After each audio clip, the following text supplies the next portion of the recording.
Hello, and welcome to the Daily Rings of Power podcast, your daily dose of the latest news, rumours, and speculation about the Lord of the Rings, the Rings of Power. The day is Wednesday, August 3rd, and I'm your host, Harry. I hope you're having a wonderful morning, afternoon, or evening, wherever you are in the world. It's a very special episode today as we welcome our first guest to the show. Our guest today is one of my favourite people on Tolkien Twitter, Anna, who goes by the handle MyElessar. Anna is perhaps best known for posting about the treasure trove that is Viggo Mortensen's Aragorn and sharing beautiful pictures, clips, and edits from the films.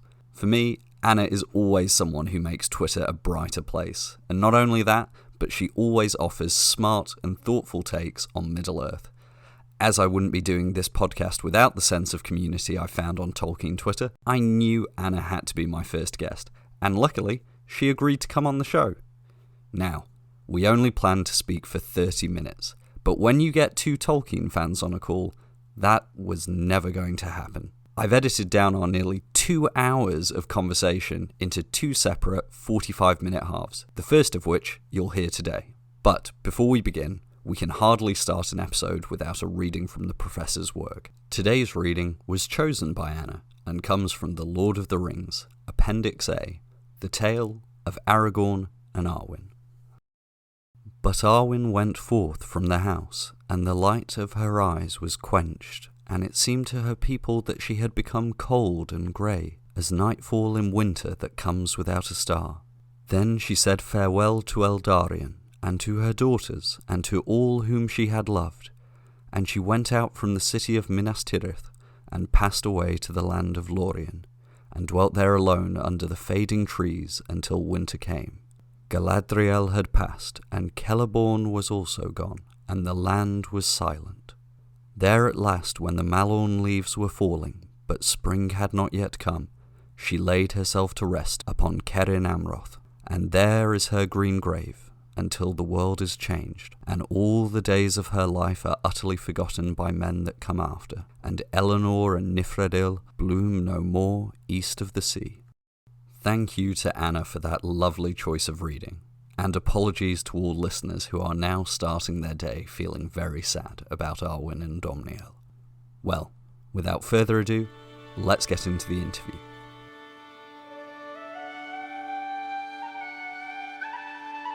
It brings me great pleasure to welcome to the show everyone's favourite queen of Lord of the Rings Twitter, the one and only MyElessar. Anna, welcome to the show. How are you? Thank you for having me here, first of all. I feel weird about being your first guest. I feel like I'm not cool enough for this, but I'm honoured, so thank you for having me. Yeah, it's exciting. I've never done a podcast before. No, well, there's a first time for everything, and up until a week and a half ago, I hadn't done a podcast before ever. So we're both novices at this. It's a great place to be, and you are definitely cool enough to be on here. I know there are so many people on Lord of the Rings Twitter who've been following you before they even realised they were on Lord of the Rings Twitter, myself included. Before we start, I think we should do what every Tolkien podcast does when they have a guest on, and ask you, Anna, how did you first get into Lord of the Rings? See, everyone always has this like really deep, specific answer for this, but I genuinely don't know, because I've always just had it as just something that was in my life.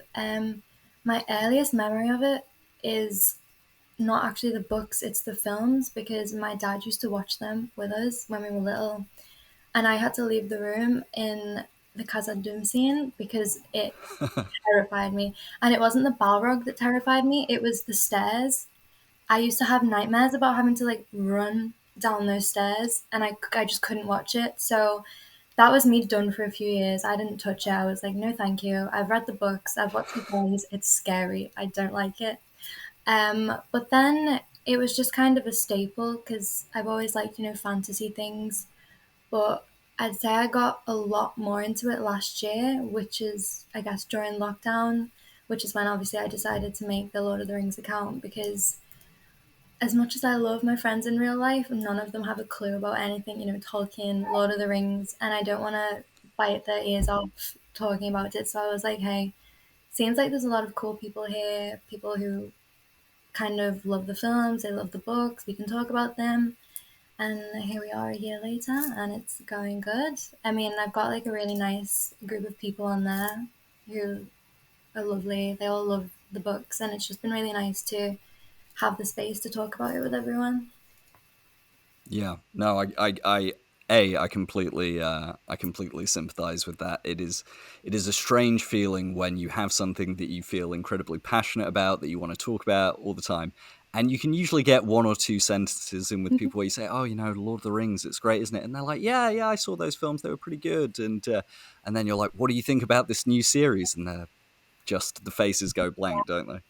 It's either they're like, "Oh, it looks cool," or it's just complete disinterest, and you're like, "You know what? I'm not gonna push it. I'll stand back." Mm, We'll go to yeah, Twitter. no. Look at them. Go to Twitter where all the normal people are. Oh, Um, completely. but also, you talking about how you first got into Lord of the Rings reminded me that when I first watched the films, and I've talked about this a little bit before, I think I was about 7 years old when the first film came out. And like you, maybe I was scared of a normal thing. I was incredibly scared of the ring wraiths, but it was a very specific scene. The scene where they come into the prancing pony and everyone's sleeping and they hover over the beds. Yeah. Now, I thought I was fine with that, and I remember this to this day, and this is 20 years later. About a week after seeing the film, I went to sleep as I normally would, and I had the most vivid nightmare of one of the ring wraiths walking into my room, standing over my bed, and I just woke up in a cold sweat. And it's honestly a miracle that I still love Lord of the Rings today, given how traumatic that was. Yeah, I feel like if you watched it when you were young enough, then you probably have a traumatic memory of some sort. Because that scene was brutal. Like, they didn't even hesitate before they were just, going at it, stabbing the pillows. That's, like, so Yeah, scary to a little kid. yeah, and if you don't know what's going to happen, the masterful thing about that scene I always think about is that you do, in that split second, you think, oh my god, they've killed the hobbits. Yeah, And you these just poor panic. hobbits that we've just spent the entire first bit of the movie with, they're all dead. Like, that's lovely. I know, I know. Little did we realize all the trauma with the hobbits was going to come at the end of the third film. So, you know, Yeah, they made us misplaced wait. expectations. Mhm. Yeah. Fantastic. Well, now that we've got our, our Lord of the Rings bona fides in order, now that we've established that we are true fans, so that no one can attack us, at least not in good faith, let's move on to the topic of this podcast, which is the Rings of Power. Now, I've only recently joined Lord of the Rings Twitter, but I've been following it for a while. Have you been following the kind of all the promo and all the news around the show since the very first maps and images, or has it been more recently for you? Well, I think it was actually a year ago today that the first proper image from the show came out, like the elf walking up the hill. And that was about a month after I joined Lord of the Rings Twitter. I think people knew that there was a show. I didn't. That just kind of took Mm, me by surprise one day, and I was like, oh my goodness, here's this thing. And I honestly don't know if I would still be on Lord of the Rings Twitter if it wasn't for the show, because I know a lot of people drop in and out and kind of lose interest, and then when there's promo, there's like hypes them up again, which is completely understandable. But I think they've done it really well, because every time there's sort of a lull, there's like five mm. posters and a new interview, and then there's a new teaser, and it's like we get nothing, and we're like, oh, okay.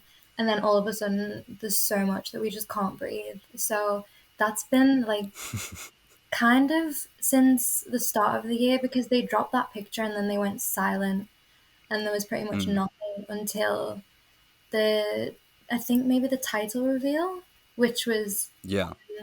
when they did it came out. They were using practical effects, and everyone was like, "Oh my gosh, this is crazy!" And yeah, it's kind Mm. of been a constant battle on Twitter since then. I think it's interesting as well you talked about the marketing, because I think a lot of people have found it very frustrating. And I do get that. For a long time, we didn't have any footage. And then we had a 60-second teaser from the Super Bowl. And that Super Bowl teaser didn't work for a lot of people as well. But I think the marketing over the last 6 months in particular has been really impressive because, as you said, it was kind of fluctuating between, oh, we're getting nothing, and then there's loads. And it just kind of keeps that cycle going to where we're all interested, but then we're all waiting for the next thing to drop as well. Yeah, exactly. And it's been really good stuff that they're releasing. It's not just trailer after trailer after trailer. They've been doing, posters. They'll do ones tailored to specific groups of people. So we were waiting so long to see like the Numenorians, and then we got them, and everyone was so happy with that thing. And then we've had the interviews, and not just, with the cast, we've had them with people behind the scenes. They've spoke about costumes, they've spoke to the showrunners, like even people behind the scenes like working on the language and stuff. So it's a lot. Mm.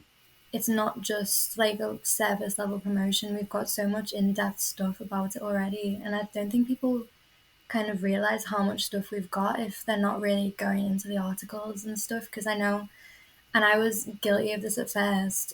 I was like, pictures, take the pictures, and then I was like, oh wait, there's like an article attached to these as well. I'll go and read that too. Yeah. No, I completely get that. And for a while, and I have to admit, listeners, I'm pretty far behind on it since Comic-Con, but for a while I was maintaining a thread on Twitter, which I have pinned to my profile, of all the promotional material we've got. And it was only once I did that that I realized, even before Comic-Con, we were up to maybe 25, 26 individual pieces. And something I really appreciate that, having come from the other fandoms like Game of Thrones or wherever, they tend to just do a couple of big trailers and then they maybe have their one media outlet they'll let their cast interview with. And even then, the cast aren't really allowed to say anything. Someone said to me on Twitter today, one of the things I love about all the Rings of Power promotion is how much of it we've got that is the cast talking about their motivations, their inspiration, the deep history behind their characters. And I think in some ways, I don't actually want any more footage because, I'm quite happy now, a month out. I'm really excited for the show. But keep giving me more interviews with the Yeah. cast or crew, and I think I'll read another dozen of those. I think I honestly would have been fine if they stopped after the trailer they released the week before the Comic Con, because that was like the Hmm. trailer to me. Even now, I think that is like the best trailer they've released so far, and I think that's the most excited I've been watching one. And even this Comic Con stuff that wasn't the trailer was just enough for me.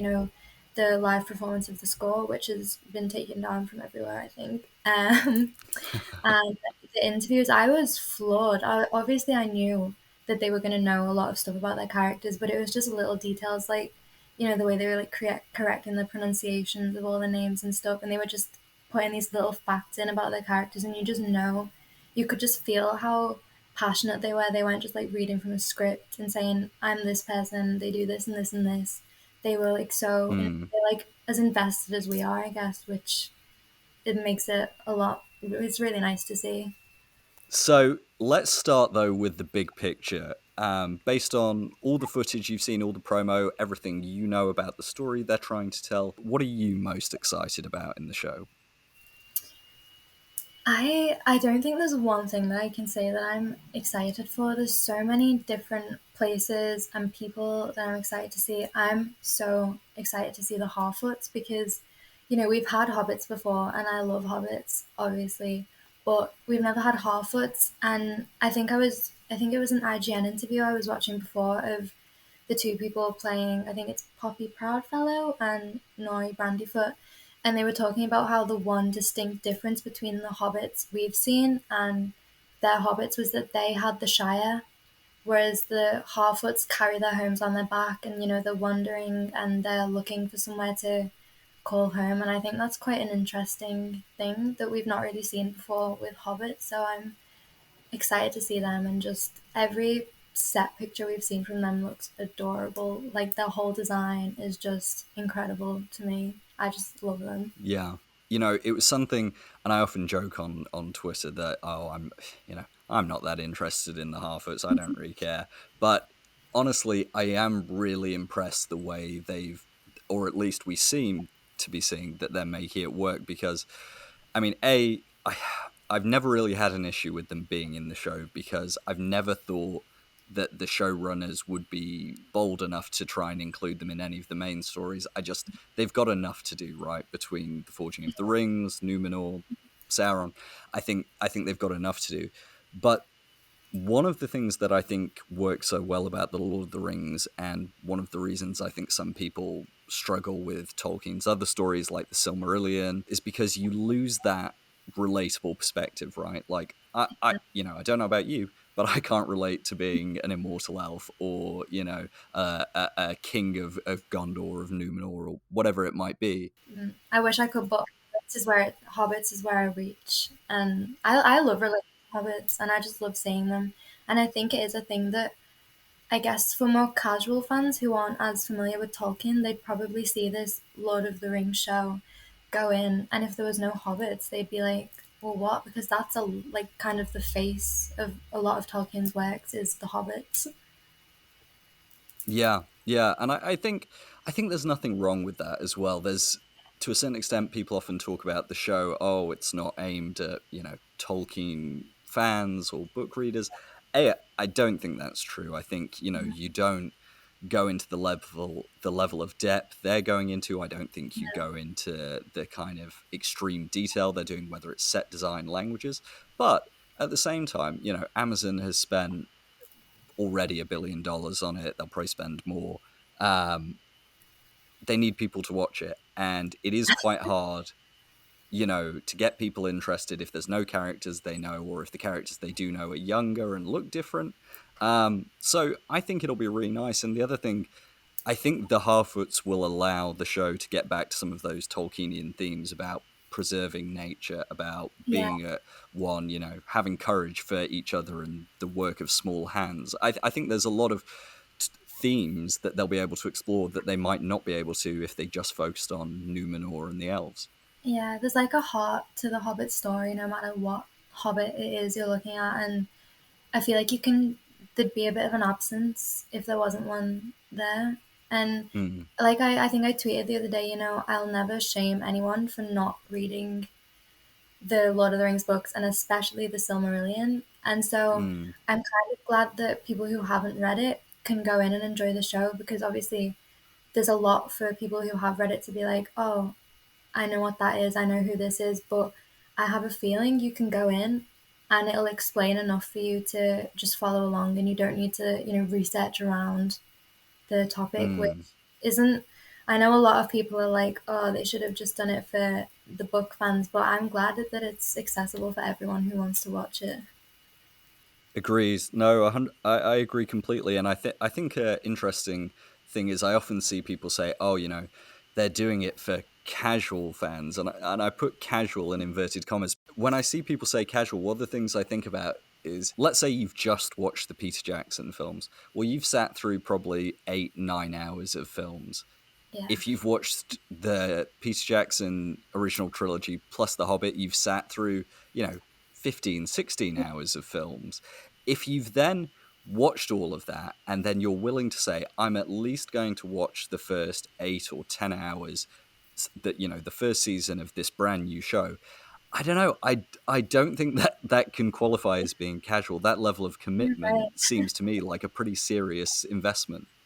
It is like you've got to want to watch this to put the time in because it's a big show and they're big films.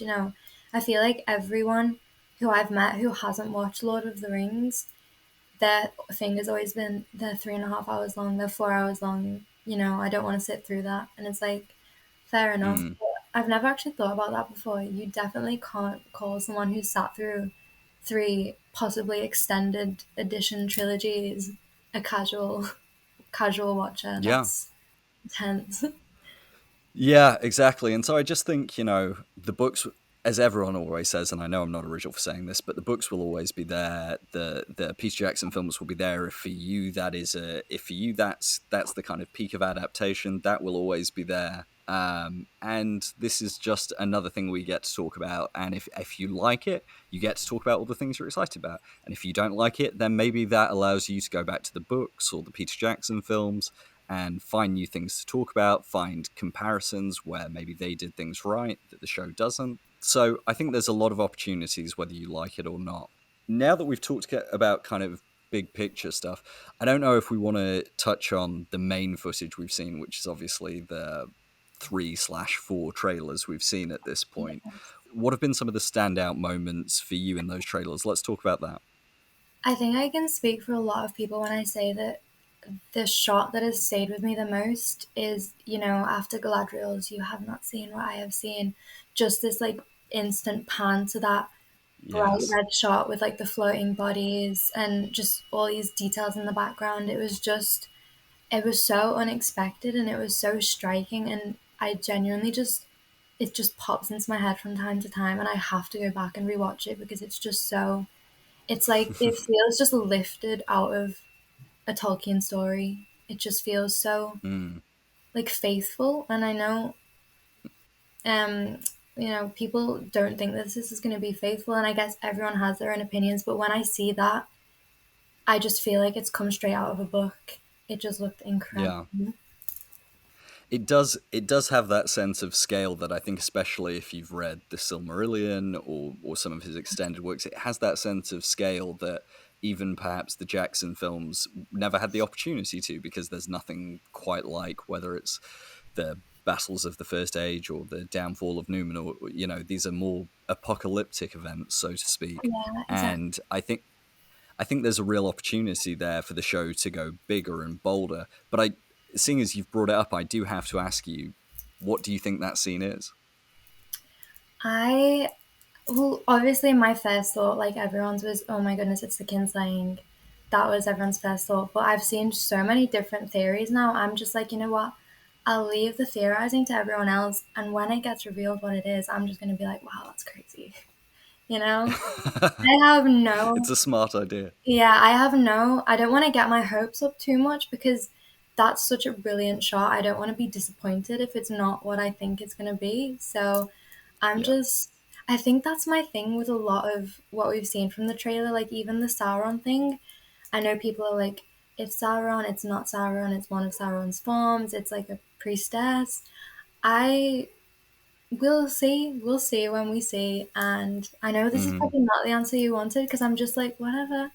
But that's kind of my whole view when I watch the trailers. It's like, and I love the theories that I've seen from people, but I'm kind of just like, I'll leave that to everyone else because I know what I'm like. And if my expectations for something in particular get too high, no matter how good it turns out to be, if it's not what I'm thinking it is, I'm just going to be like, wow,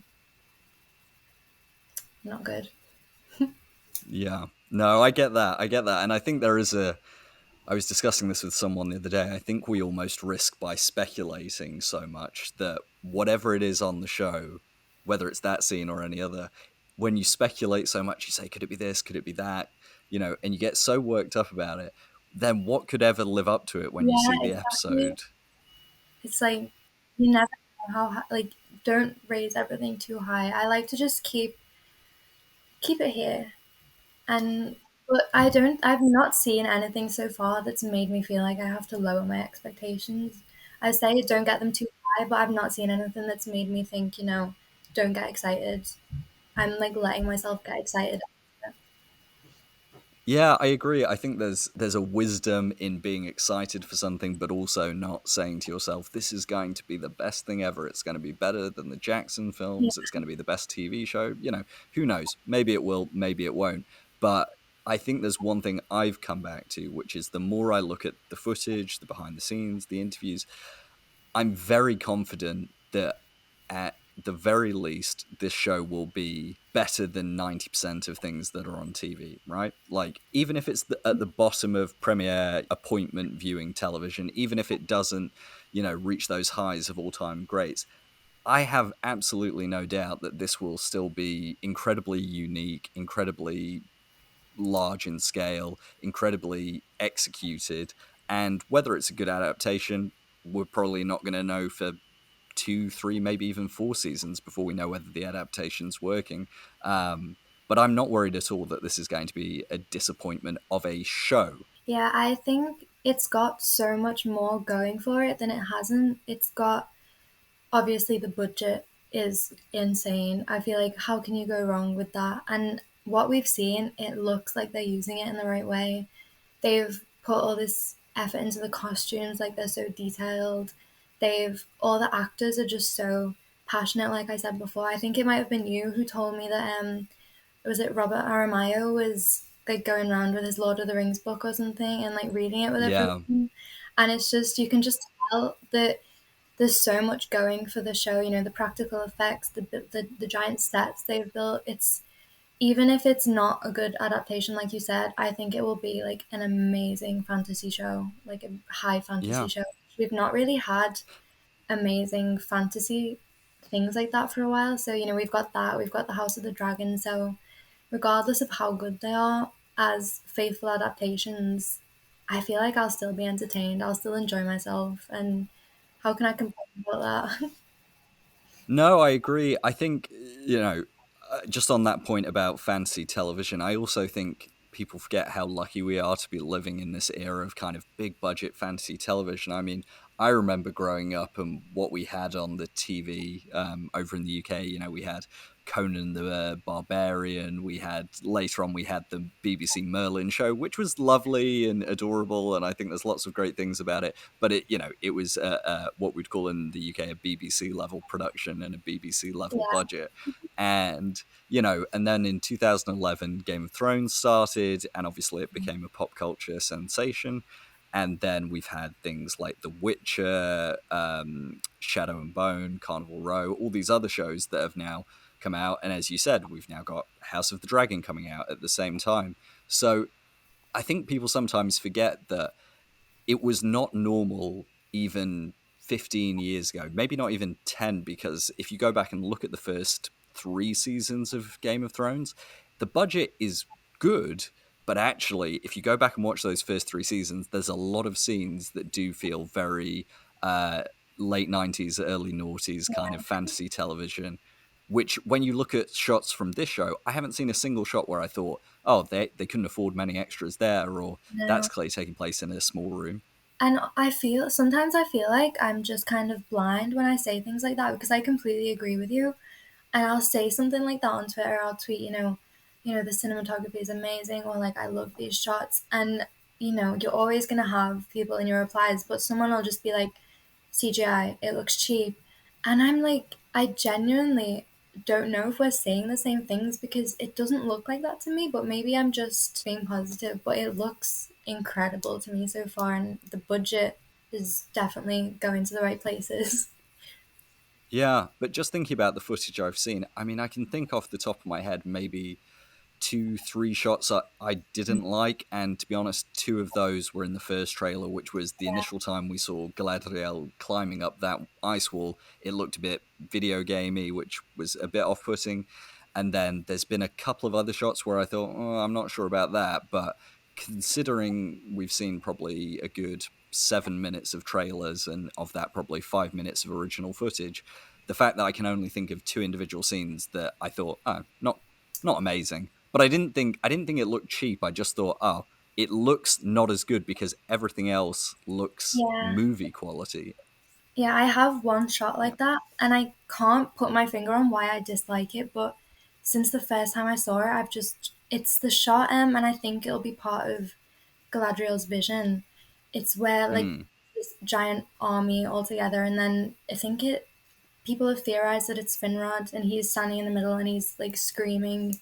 I don't like mm. every time I see that shot. I just there's something about it. I think it's just they paused it or they screen grabbed it at just kind of an unfortunate time, and it just looks like fake. And like you said, it looks a bit video gamey, and it doesn't fit in with the rest of what we've seen. I've thought about that shot a lot. On the one hand, I love it because it's this beautifully emotionally charged moment, and I've theorized previously that that shot is going to give us the origin story of the Ring of Barahir, where Yeah, Finrod is surrounded and then is saved by the Adain, the men in the First Age who come to his aid. But I think what it is, at least what I found in that very first clip we saw in the Super Bowl teaser, was that because it's kind of slowed down, it has that awkward effect where you realize that no one is actually stabbing each other. Everyone's just kind of pushing around like they're in a very lame mosh pit, Yeah, you it know? just something about it just feels off, and that's probably why it just doesn't feel like a proper in motion fight sequence, you know? Yeah, and it's a good question about how much of those scenes we're going to actually see. I know you already talked about the kind of that very bright red shot of the underwater shot and the bodies in the water and everything. I still don't know whether that's a future vision, a past memory. Who knows? But I do wonder: is that going to be more than a few seconds of screen time? And so I kind of think like, oh, okay, you know, maybe of the 5 minutes of footage we've seen across the trailers, or 5 minutes of unique footage, how much of that is from the first two episodes? I don't know if you have thoughts on kind of where the footage we're seeing comes from. Do you feel like it's just the first maybe 2, 3 episodes, or do you feel like they've given us some later season stuff as well?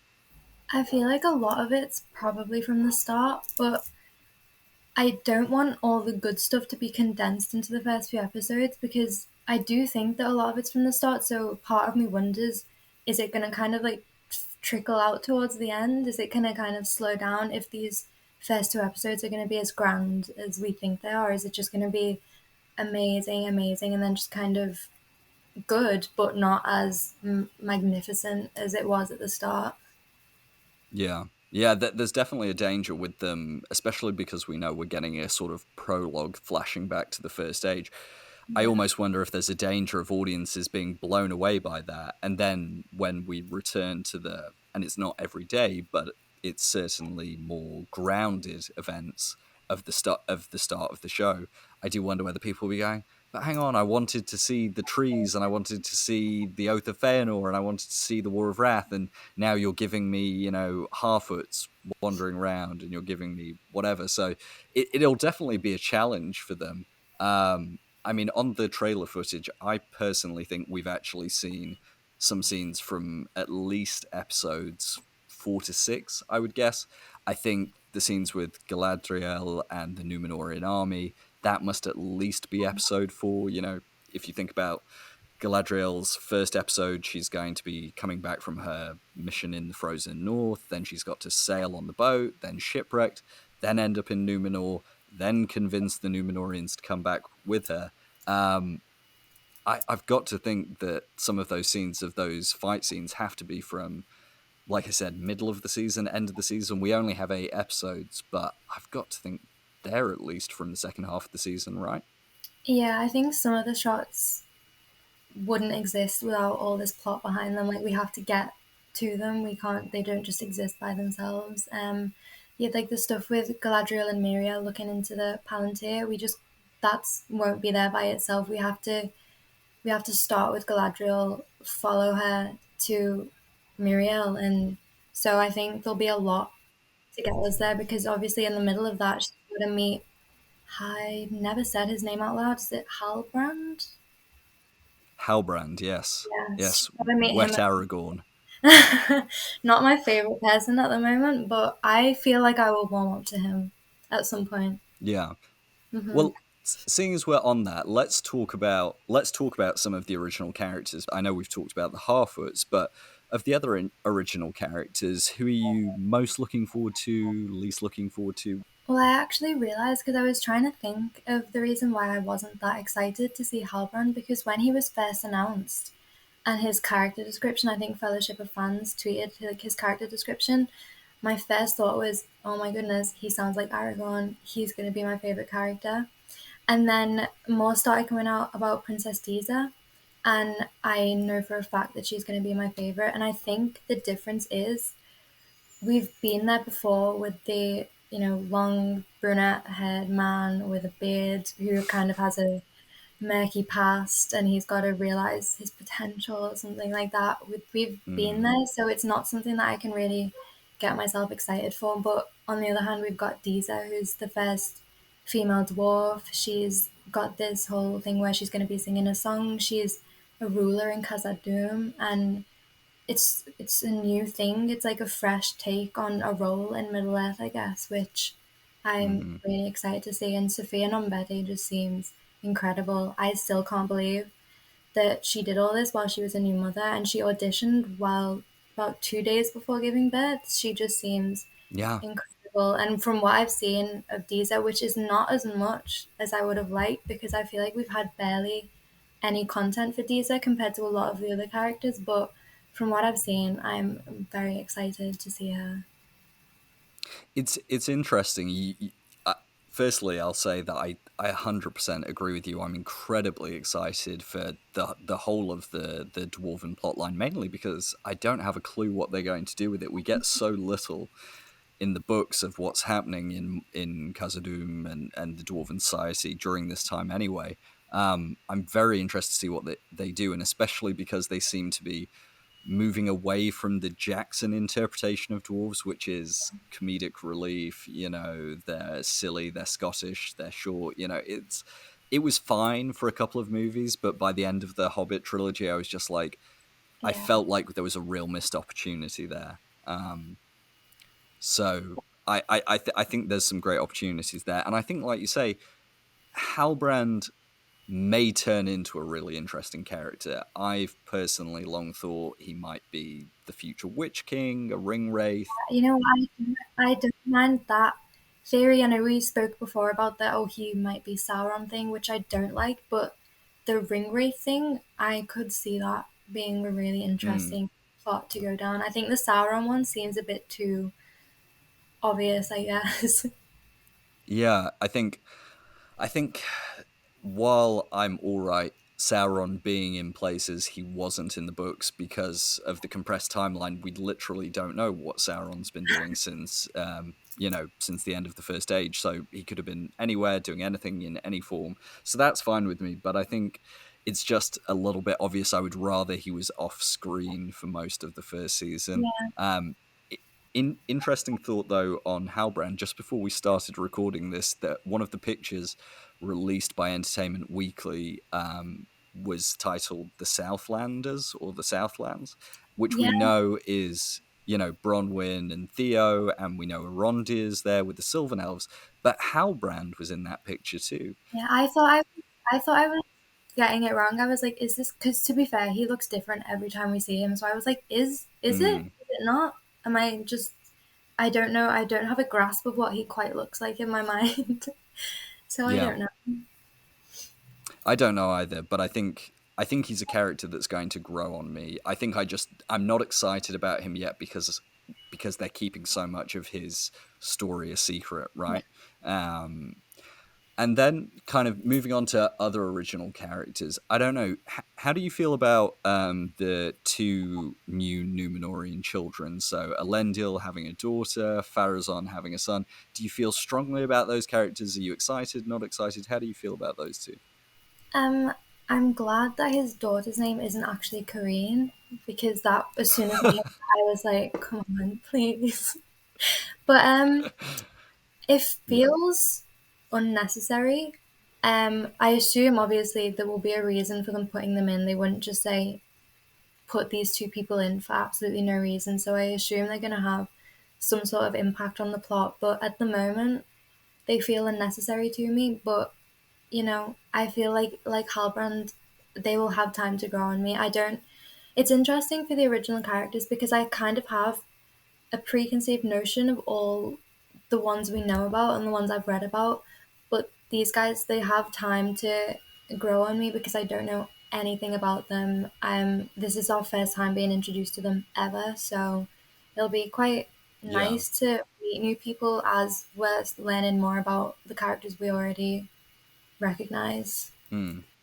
I agree with you. I think there's a necessity to have these characters right because in Tolkien's recounting of the Second Age, it's basically a historical record. In this year of the age, this happened, then this happened. So all you need to know is the names of the kings and the lords. But if we're going to see how Numenor falls, it can't be from two people's perspective or three Yeah, people's perspective. There has to be people around. There have to be conversations happening, and so I imagine that's the role they're going to play. But I do also really like this idea that, especially for Elendil and Pharazôn, it gives them a slightly different angle to work off their characters. Because if we think about Pharazôn, we think of him totally either in terms of seizing the kinship or forcing Miriel into marriage. And with Elendil, we think him totally in terms of the faithful and his two sons. But that's still really one plot line until you get to the downfall of Numenor. I think having this extended cast at least maybe gives us more opportunities to see different sides to the characters, because when we think about who was Elendil, well, we know that he died at the hands of Sauron, and we know that he was a kind of great leader of men. But apart from that, we don't know, how did he feel about Miriel, about Pharazôn, about, lots of things. So that's the kind of thing that I'm really excited for in the show. Like, what did these characters feel and think? All those things that are missing from Tolkien's writings. Yeah, I've actually not really thought about that aspect of it before, but you're right because there's a lot of characters who we know from great description from Tolkien exactly what they think, and that's mainly from me reading the Lord of the Rings trilogy. But there's a lot of characters who we know what they did, but we don't know why, what they were feeling when they did Mm, it, stuff like that. So it will be quite nice to have this kind of depth because, as you said, it's not all described, so they can really go anywhere within reason. And I guess, mm, yeah, it makes sense to have these new people in because they can just build on the storylines without really changing like already established character dynamics. So it does make sense yeah. in that respect. Moving from characters to locations, are there any locations that you're particularly excited to see, or parts of Middle Earth that you think, you're most interested in seeing on screen? Well, obviously the big one is Numenor because we've never seen that on screen before, and it just looks incredible from what we have seen. And I think it was actually is it Charlie Vickers who plays Halbrand? He was describing how big the Numenor set was, and he was saying that there was like roads that you could walk down, and there was just like little details on all these roads, and it just seems so grand, and it has to be because it's Numenor, and it's crazy because I feel like I have this vague memory of watching the Jackson films when I was little, but I wasn't old enough to understand like, oh my god, this is Middle Earth and this is this place and I'm seeing it for the first time. So I feel like that's gonna be my experience this time, and I'm finally gonna get that, oh my god, I'm seeing this place for the first time and I'm seeing these things, especially like Khazad Dûm too, because live action we've only seen that, you know, afterwards. And we've only had a few little glimpses so far, but it just looks so full of life, and I think it's the same with Numenor. They just look so like glorious, which I guess is what they were in the time that we're going to. So it'll just be really good Yeah. to see. I completely agree. I also think there's a. I swear to listeners, I'm not someone who just bashes the Jackson films for fun. I love them, as I've said before. They're some of my favorite films of all time. But one of my biggest complaints with the Jackson films was that Middle Earth felt really empty. Apart from being in Minas Tirith and to a certain extent Helm's Deep, it constantly felt like Middle Earth was just a big load of scenery and no one lived there. And Yeah, so, whether it came to like the Battle of the Pelennor Fields or Rohan itself, I just kind of got this feeling like part of me knows that there's not a society that's functioning there, that there's not an economy. And I think one of the things I've really loved, especially seeing from Numenor, and as we've heard about there being guilds and the Southlands, we're seeing all these human villages. I know a lot of people made fun of that line in the trailer where the Harfoot said, the elves have their forests, the dwarves their mines, and then they said, "Oh, and the men have their fields of grain." And everyone was like, "Oh, well, that's all the men have, fields of grain." But it weirdly, it's so true. And what I think is kind of amazing about it is that we're finally going to see. Okay, yes, we're going to see the Dark Lord Sauron. We're going to see the Forging of the Rings. We're going to see many horrendous deaths and battles, but also we're going to see what would it be like if you were just one of those unfortunate men born in the east or south of Middle Earth who was not blessed with long life, and you're just stuck there dealing with it? yeah, because I feel like that would probably be most of our experience in Middle Earth. Like, I don't think I would shoot in there and be a high elf, I would probably just be a regular person, and all this stuff is happening around me, and you've just got to be like, oh my god, you're just dealing with it and you're trying Yeah. to live normal life. But that actually wasn't the part of the trailer that made me laugh. It was the part directly after that, because it really reminded me of a joke that would be in a Jackson film, even though I don't think it was intended as a joke. It's when the Harfoot says, we've got each other and we're safe, and then it just cuts to this big explosion. And it just really reminded me of, the we're in the Shire, what could possibly happen? And then Pippin comes running out of the field. It just, I really, like, Yeah. it was just such, and I think it was unintentional, but because it made me think back to this scene with all the other hobbits, which I quite liked. Yeah. No, you're right. There was an unintentional comedy to that scene. And I know that's not how the scene will play out, Yeah. because it does make you think of that meme where it's like, we're safe, narrator's voice. They were not, in fact, safe. And it did make me think of that. But now that you mention it, that's another point that maybe I haven't given the Harfoots enough credit for.